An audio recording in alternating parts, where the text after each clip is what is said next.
All right, want to thank everybody for joining us today for our first banjo lesson. And I want to go through, I had promised the friend of mine.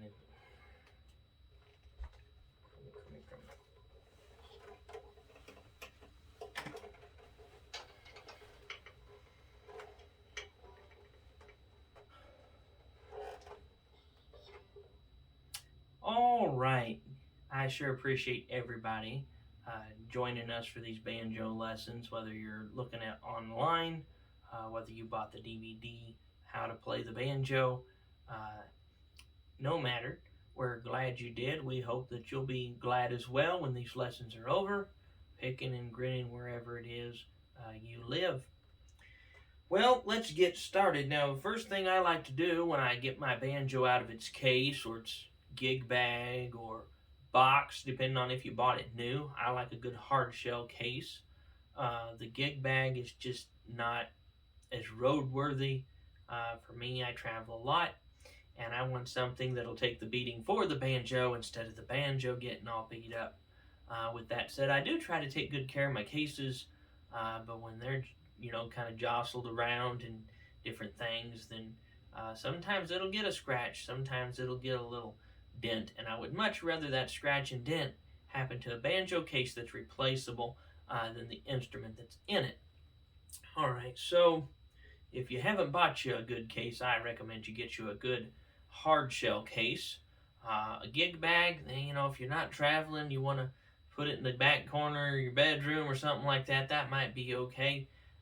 But just go ahead and take a recommendation. From me, I would get a hard shell banjo case. All right.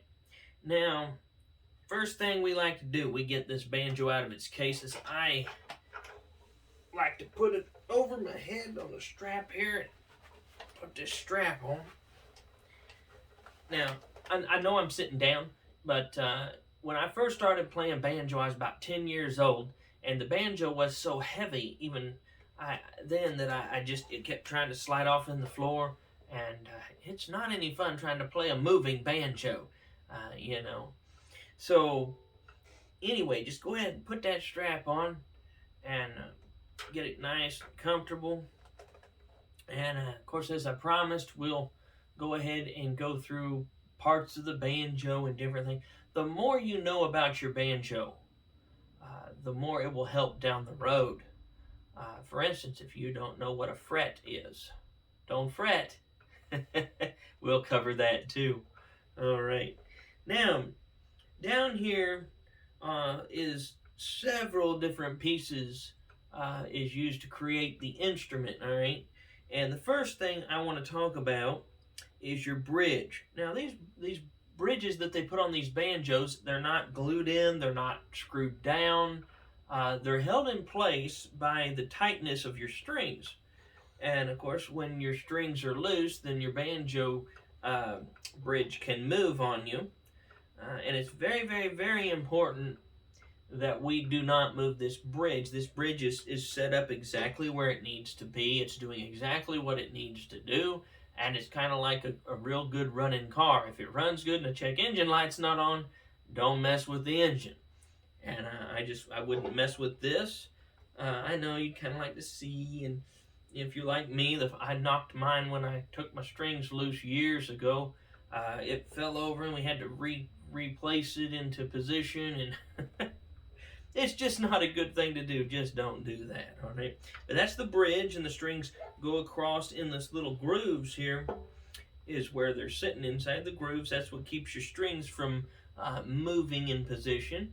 And then they'll come across this bridge. And I remember years ago I had a banjo, and the strings would be sitting in the bridge, but the bridge had not been filed down deep enough. And every time you'd be playing, and all of a sudden that string would move over to the next notch over here, and it'd be joining this other string, and then you have to stop and pop it back in. And I was just 10 years old when I started playing banjo, and so I didn't know a lot about it. I know now I could have got another bridge or had someone file it just a little bit deeper to hold that string in.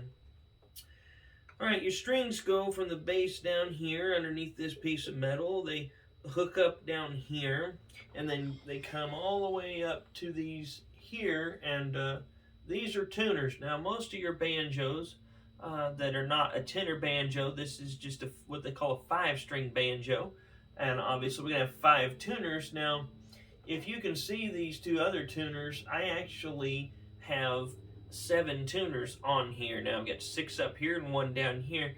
But these are note twisting tuners. They're something that even I don't use much. They're a lot of fun when you have time to play around with them. But your banjo most likely isn't going to have these extra 2 tuners on the back here. So what I would do is don't even worry about it. Your banjo's not missing pieces. Mine were an addition to the banjo when it was made. So going from the tuners now, we have our what I call a headstock up here, and that's where everything is all, all the tuner pieces and pegs and everything's all up here. And then we have the banjo neck. The back is called the banjo. We have here the neck of the banjo, and on the front side of the neck of the banjo, all this black area they call a fretboard. All right, and like I said, don't fret if you don't know about it. We'll get it covered for you. And these metal, depending on what types of material they used, all of these metal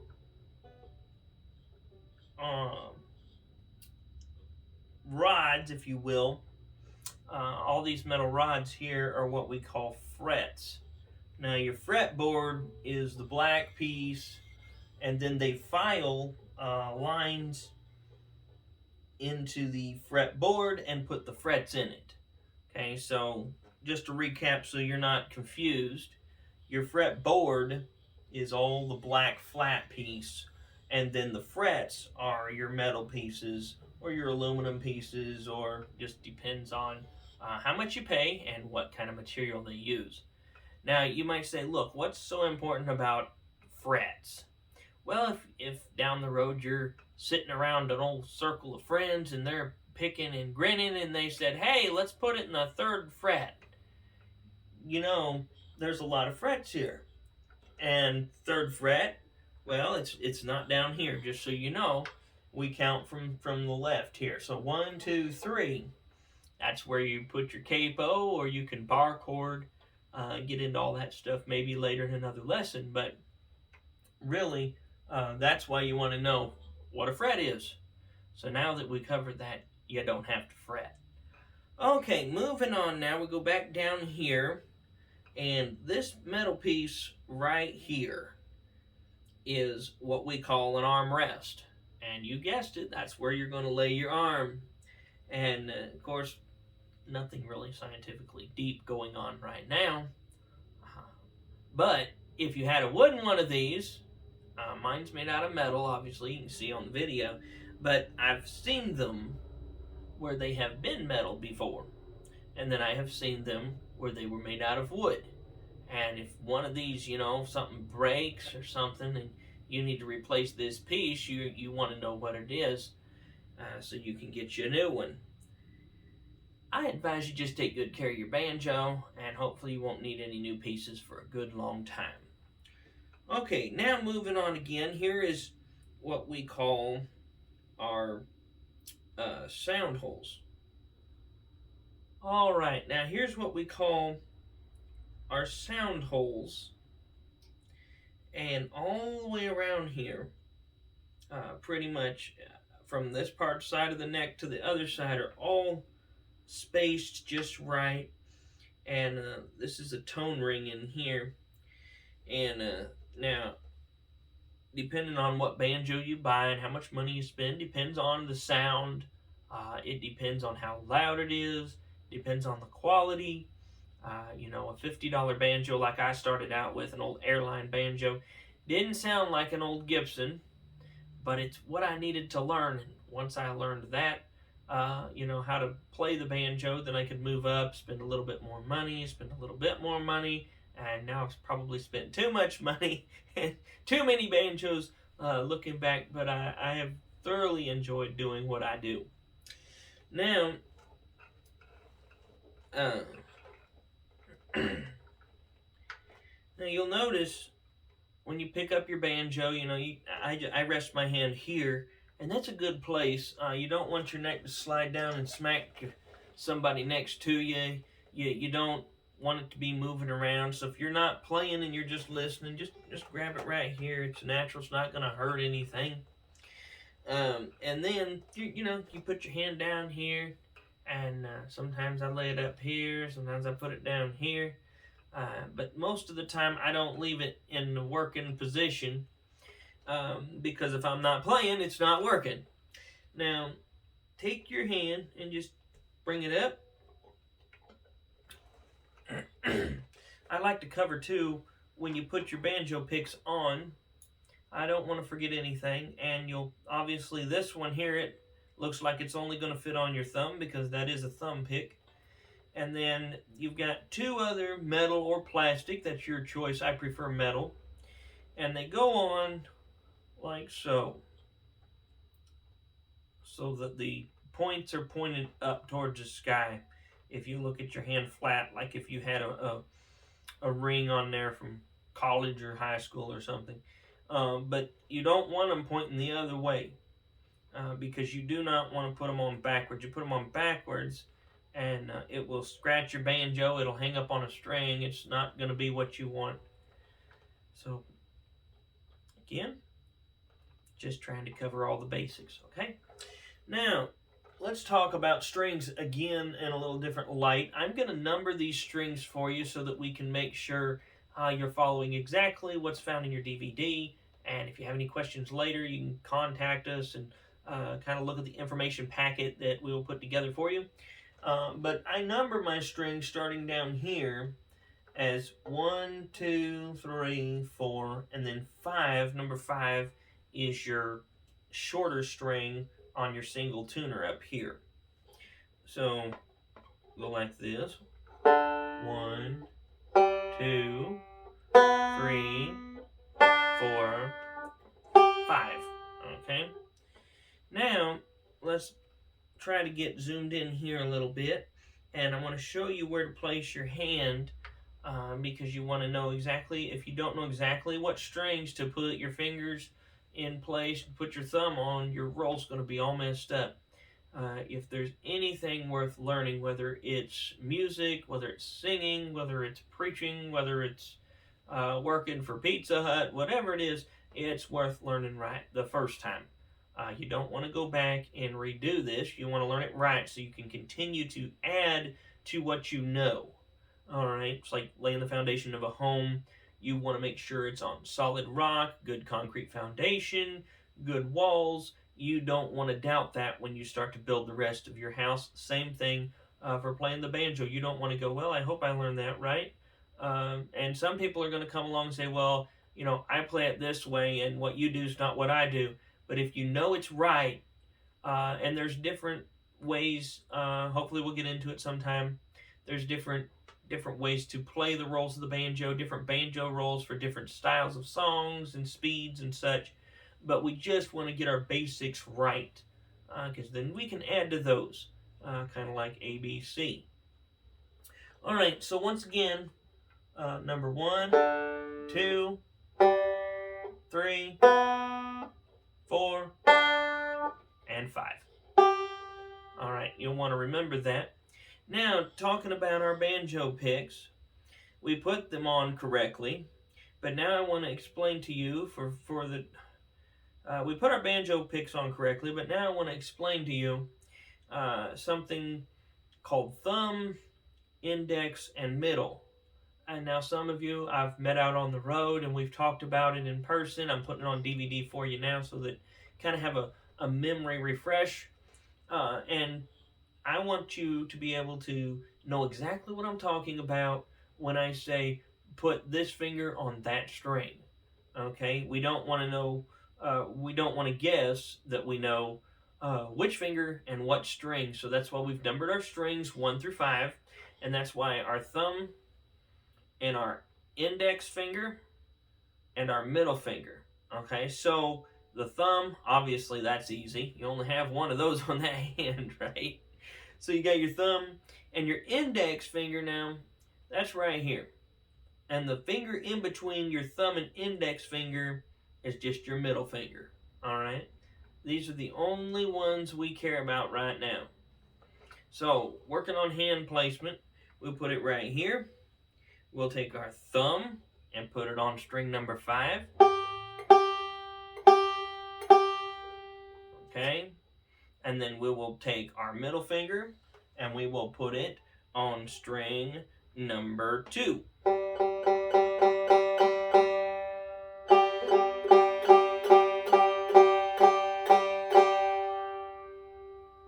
Those are an octave apart. They're supposed to sound like that. And then we will take our index finger and put it right here on string number 4. So once again, thumb on string number 5, middle finger on string number 2, and then your index finger on string number 4. We're looking at least 25 years ago when I learned this, so if it seems a little rusty, I'm not used to teaching all these beginning basics. I hope we're doing a good job for you, trying to keep it clear. You feel free to ask me any questions you might have, rewind the DVD, but we want to make sure and teach this at a pace that you can understand it, so that you can accomplish what you want to accomplish, learning how to play the banjo. All right, so one more time, you've probably dropped your hand. That's all right. Pick it back up. Now, remember, I told you do not put your fingers on the bridge. I know that from experience because it's a 25-year-old bad mistake that I made, was putting my pinky and my other finger that these don't have any picks. They got to rest somewhere. Rest them right here up from the bridge, just a little bit away from the bridge. And now, you don't want them to touch a bridge. There's no reason to do that, okay? In fact, if you do it, I'll just be honest, it's wrong. Remember, this bridge is not hooked to anything. The only thing holding it in place is your strings. And you do not want to move that banjo bridge. If you do, you'll have to retune your banjo, reset your bridge, and you'll be out for a few minutes. Won't get to play any music down the road. Okay, now, placing the fingering right here. Very important because you can't really play. You'll be flopping everywhere. Your fingers will be moving and it'll be hard to keep them in consistent placement. And if you don't keep your fingers in the consistent placement and you're flopping around, it's just going to cause you grief down the road when you're trying to play a fast bluegrass gospel song and you don't have any stability in your right hand because I failed to teach you or you failed to understand, and we don't want either one. I don't want it to be your fault. I don't want it to be my fault. We want you to learn right. So that's why I keep going over and over these things, because I want to get it ingrained in you that you definitely can't skip any of these steps. If you don't put the picks on right, if you don't put the hand placement in the right place, if you don't put the fingers on the right strings, all of that is going to cancel out each other. You can't have a good roll without your hand placement. You can't have a roll at all without the proper placement of the picks on your hand. You can't have a proper anything if you don't get your picks on right. Anyway, so now we're going to go back again and place these two fingers on the head there, and just practice picking up your hand, put it up there. Pick your hand up and put it up there. Because you're going to get tired of that. You're going to sit back and say, well, I'm listening to this song or whatever's going on. Or maybe you set your banjo down for a minute and you're like, now, what was that again? Just practice, practice, practice. All right? I don't think practice will make perfect, but practice is what we need to do. Perfection, not reached it. Not reached it. I'm sure there's some guys out there that may get awful close, but I have not reached perfection. Practice, practice, practice. Again, putting that thumb on that top string. All right. right, now what number is that? It's number 5. Number 5. Gotta remember that. String number 5. String number 2. String number 4. Alright. Now, here's your roll. Alright.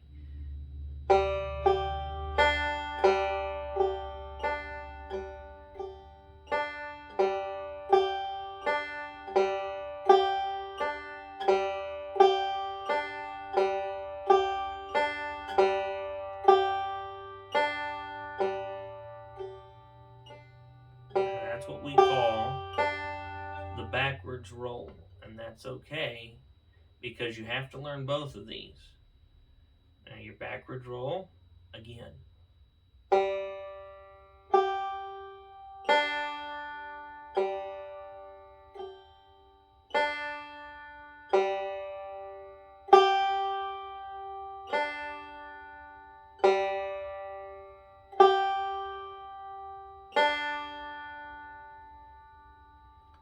And again, I hope you paying close attention. We try hard to make it just as simple as we can. One more time on that. Now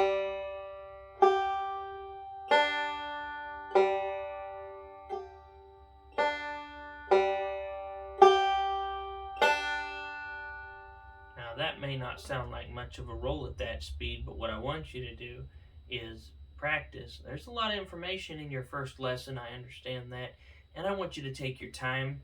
There's not a time limit on these. We work on them and release them to you just as quick as we can. I travel, I'm a preacher, a singer, musician myself, so I don't always have time to do these videotapes or recordings.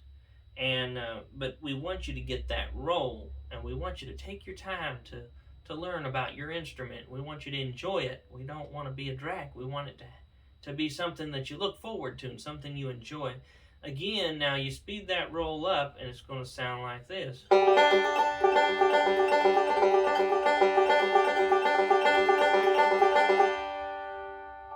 And that's the backwards roll. All right.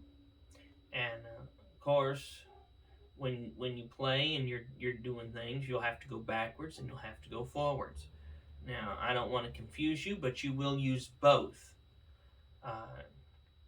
In fact, but I want you to learn that roll at a fast enough speed before we get into teaching you how to play a song. Even chording, I'm not real worried about your chords right now, because if we can't get the right hand to go forwards and backwards, then we can't, doing chords isn't going to help you. I would like for you to memorize going backwards.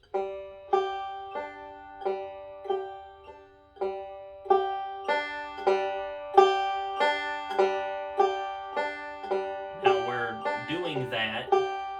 It's the middle finger, and then the thumb, and then the index on string number 2, string number 5, and string number 4. Okay? So it's actually 2, 5, 4, 2, 5, 4, 2, 5, 4. Or you could say that's middle thumb index, middle thumb index, okay? Either way you memorize that, that's fine with me. Whether that's 2, 5, 4 on the strings, or whether that is your middle finger, your thumb, and your index finger, it makes no difference to me, as long as you got them in the right place and you just keep doing that.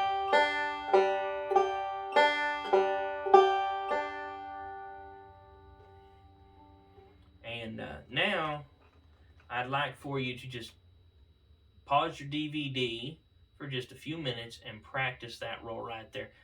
I wouldn't worry about if you know a G, C, and a D and all that. I know some of you I've met you are a little bit more advanced than this. You got a few chords under your sleeve, and you're eager to get out there and do this, and I understand that. But before you can race a car, you got to make sure it's all fine-tuned and ready to go. And you don't want to make the mistake of getting out there, going to play music with somebody, and you've rushed your lessons, you've hurried through, and come up with the same mistake I came up with several years ago when I was learning to play banjo. I went and took a banjo lesson. And when I took a banjo lesson, the gentleman that showed it to me showed me a different roll than I'm showing you. And I was honored and privileged that Harold Goad of the Village Singers was playing Clinton Bluegrass show several years back. And he looked at me and said, "Son, there's no easy way to say it. You learned it wrong." Now, I had videotape, and I've rewound it, and I looked at it, and I memorized it, and I studied it, and I spent time on it, just like you're going to do this DVD. But the gentleman that showed me, the roll that he showed me, I could not keep up in a bluegrass circle. And I hurried and rushed and memorized it and worked and worked and worked on it. And the truth of the matter is, it didn't do me any good when I finally said, "Oh, yes, I can play banjo." And they said, "Oh, start out this song." And the roll was wrong, and I couldn't keep up with anybody. And I just praise the Lord that our paths crossed, that Harold Goad took his time, take me to his bus, and teach me what I'm teaching you. I hope that we can remember everything that we need to so that we can pass it to you so you can have as much fun playing banjo as I do. Until then, we'll talk again soon. Coming out with another video, coming out with another DVD. But keep practicing that backwards roll. And in your next DVD, we'll add a forward roll to it. If you already know the forward roll, I still would just practice going backwards for now, because the way you do your roll might be different than what I'm going to show you on your next lesson. Until then, we hope you're having a good time. Any questions, give us a holler.